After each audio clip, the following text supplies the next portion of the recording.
台中台里有一间国小，有家长出面指控，讲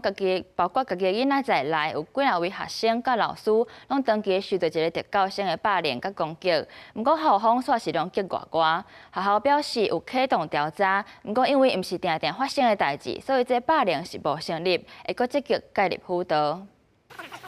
监视器画面翕到一个学生抓到另外一个囡仔的领，一直扭，一直甲大人出现，才将双方隔开。台中市大理区一间国小有家长查查出面指控，家己囡仔为自控制3年，读5年开始，一直遭到一个特教生霸凌，毋但被虐待拍，甚至阁受到死亡威胁，真侪师生也遭受攻击。时间有2年，不过学校却是零处理。带刀、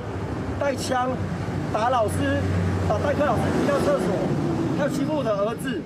全部都是同一个同学。家长批评这次学校纵容之下连环暴力，教育体系算是无必惨。学校用保护雇主做理由，不管已经是特教生的身份，强调已经由外聘委员开2摆校园霸凌防治委员会调查，认定无登记一直反复发生是违法事件，霸凌无成立，而且积极介入辅导。霸凌有一些要件，比如说持续性。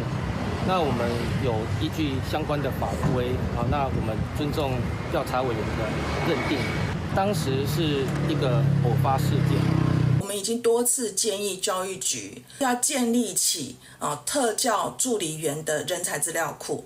让学校快速的可以找到资源来帮助这个班级稳定下来。目前双方家长互相提告，当初学生已经毕业。人本基金会认为，台中市校园辅导机制长期存在特教助理员甲辅导适任的无够问题，互学生事件无法度专业人员马上进班协助，家长无感受辅导机制，感觉高度焦虑。建议教育局爱补足人力，建立特教助理员人才资料库，才避免同款的代志个发生。记者综合报道。